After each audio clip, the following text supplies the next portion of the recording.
Alright, so here's a tree that's been hollowed out, and you can see, if you look up, it's still totally fine. Because remember, the center, the heartwood is not really necessary. It just gives it support. So it'll make it more vulnerable to fall. But as long as the bark is good, you've got your living phloem and your living, or your sapwood, everything's good. And so we're a little bit further ahead now, so we've got bigger leaves. So here's a black cherry. I don't see the little dots on the petiole, but they're bigger leaves. Serrate, lenticels on the, easier to see on this. Stipules, lenticels. Okay, tons of cherries all over. Lots of different species of them. Lots of sugar maples. There's a little bit of trout lily. There's our sugar maple. A little bit of trout lily. There's a probably a carex. It's some kind of sedge. Probably a carex. Yeah, it's a carex. There's carex. Carrots? Over here. So you can see the male and the female.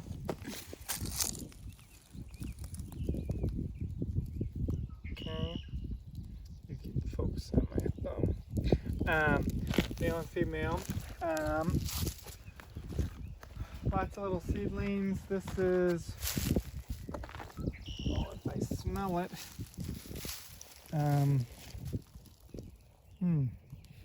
Smells like a cheese stick. I usually rip it. I did. Well, I'm not sure what it is then. This is dogwood. It's gonna be little stringies. Yeah. Yeah, Oops. you can see them in there. Okay, so we're gonna get into our little wetter area. Tons of skunk cabbage. Remember, if we tear open a leaf, it'll stink. We've got ash actually starting to almost tell that it's actually an ash. There's the opposite leaves, oddly pinnate. Okay. Nice opposite branching too. The branching is pretty good. Oftentimes a branch will break off, so you have to be a little careful. If you see any branches that are opposite, then it's good opposite. Okay, so here, right next to this, we did this in my yard, and I keep showing it to you. This is aronia. The way I'd really know it would be the little red, and I'm not seeing them with my naked eye. But this is a chokeberry. I'm pretty sure. This could be a nannerberry. I don't have my hand length. It's got opposite leaves. I don't remember. Oh, I'd need an inflorescence to say for sure. I think it's actually nannerberry. I think it's a viburnum. Opposite leaves. Yeah, there's a bunch of them here. As we get further in, you just see tons and tons of skunk cabbage. There's some irises here coming up. A lot of carex around the edge. So, carex. There's still some spring beauties over here. Oh, good. So our geranium is just starting a nice to reminder open. on the spring beauty. So spring beauty's easy because it's got the pretty. They start out white, and then that pink actually comes as they develop longer. You just passed a nice carex right next to it. Yeah. There's a cute little carex right here. There is over here. There.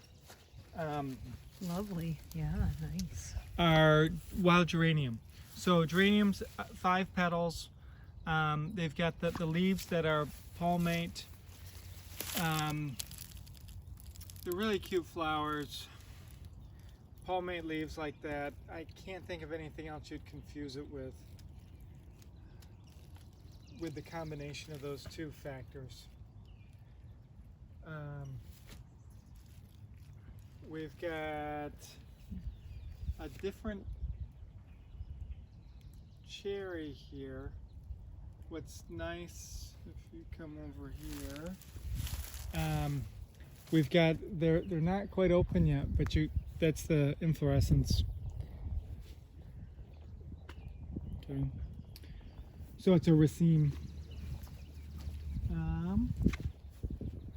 We've got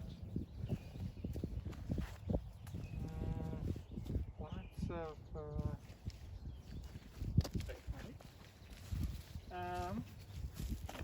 up here. There's actually a little cow parsnip coming up. Oh yeah. Ooh, I don't know what that is.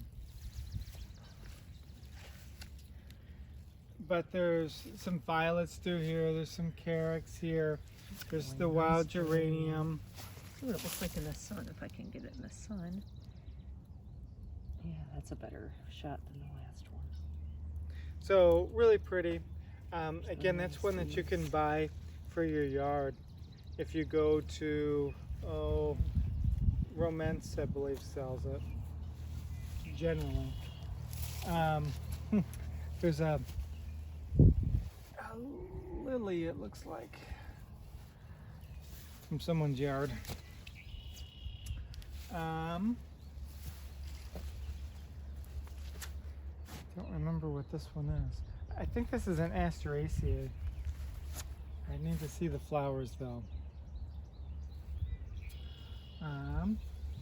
As we come down further, I'm hoping. Okay, so there's the marsh marigolds. Oh yeah. Nice. Well, let's see.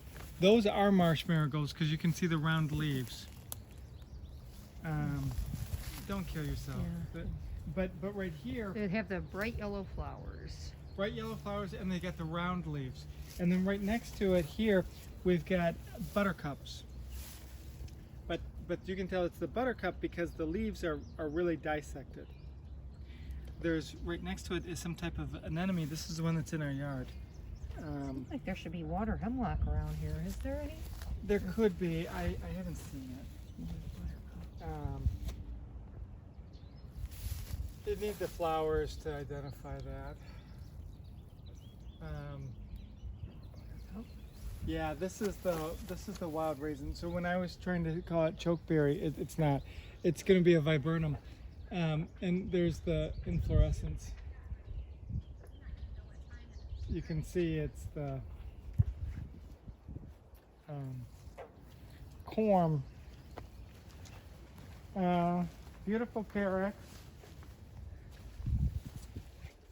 Tons of Those carrots right there. ribes or gooseberries or currants, and those are the flowers. Again, if you look at the stems, you would see that they've got little thorns on them. There's a bunch of it all through there.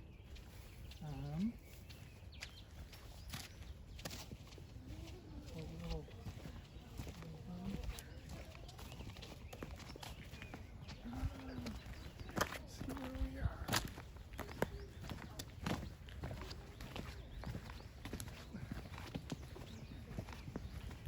There's so these are all, the yellow flowers are all buttercups, but then there's the marsh marigold is done. It's done flowering, or it doesn't have any flowers, but the leaves are quite distinct. Right next to it is iris, and you can tell again because they're flat. Here's a better, tons of that. I'm pretty sure these are wild raisins, but it's a viburnum. Opposite leaves makes a corm inflorescence. Oh, pawpaws. There's a pawpaw in here. Doesn't look like they're open.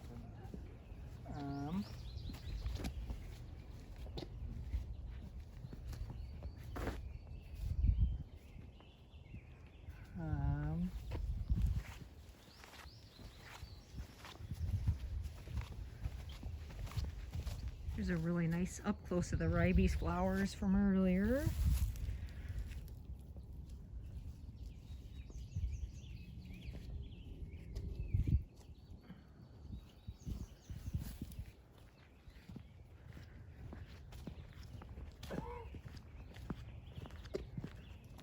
Alright, up here is the pawpaw. They're not open yet, but you can see the little buds. We saw them last week when we were at Almond Park. Again, when you do the blackboard activity, I've got some really good purple flowers. They're technically bracts.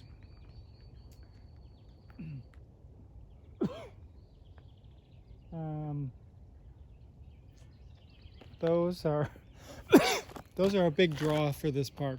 There's a lot of pawpaw right here by the little creek, and this will be stunning in another week because you can see all the flowers. They're getting close. They just haven't opened yet. Yep, not yet.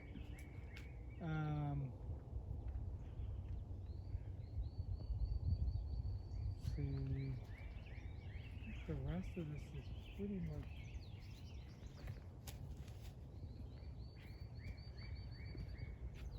repeats, but it's really pretty repeats. Yeah, lots of that nice geranium again. There's lots of violets, lots of carrots.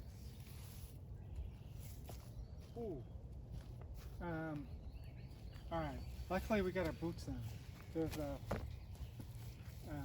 A nice carex in there. so if you come back here, there's a little spring beauty still going. But what we're coming for is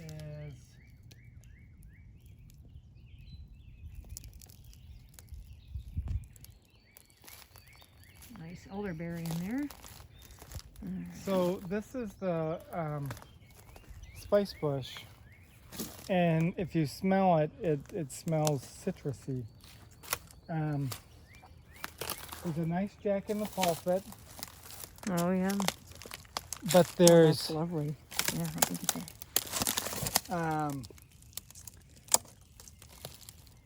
but what we were really coming over here for is a pretty brassicaceae right here.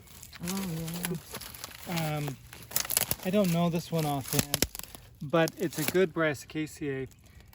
The cross-like, and you can really see the big stamen and the little stamen. So again, there's 4 big stamen, 2 short stamen, and it's going to be some kind of, I think, cardamina. There's these linear leaves are going to be some type of allium. It's a lily family. There's good horse equisetum, horsetails. Again, that anemone of some type. It'll have the weird stamen, or the really big stamen. We're standing on elderberries, opposite leaves, oddly pinnate, but not a. Maybe this does look like a little seedling, but it's a little different. They're more serrate and more linear leaves than ash, which is the more common. You only find elderberries in a wet spot. We're obviously in a wet spot. Let me sneak by. It's harder to tell, but if you look, this is all Virginia waterleaf, and I was hoping to find some flowers. I see some buds for it. This doesn't have the good water, but there's some good water stain. You see the? Oh yeah, let me get in there just to remind. And I'll see if I can find a flower. It should be in flower now. Let's see if I can get the one. There we go. So obviously So not like all that. the leaves give that good Speckles. water stained look to them, if you will. If you buy the horticultural variety of it, then most of the leaves will. But in nature, not all of them. Let's see what else. So this is mostly Virginia waterleaf through here.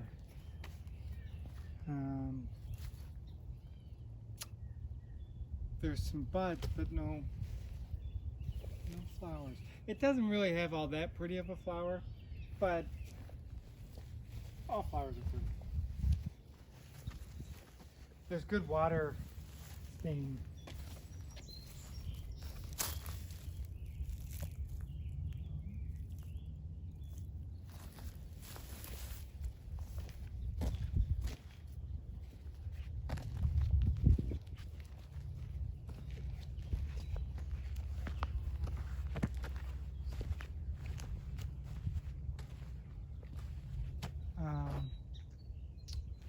All right, right up here there's good hawthorns.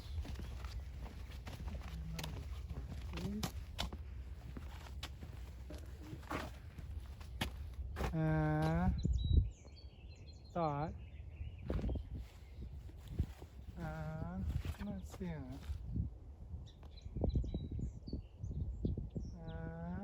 it. This is a grassland. So they periodically burn this. So unfortunately, all the grasslands in Michigan are pretty species poor because they're mostly planted to try to keep them as a grassland, and they just don't have a rich diversity.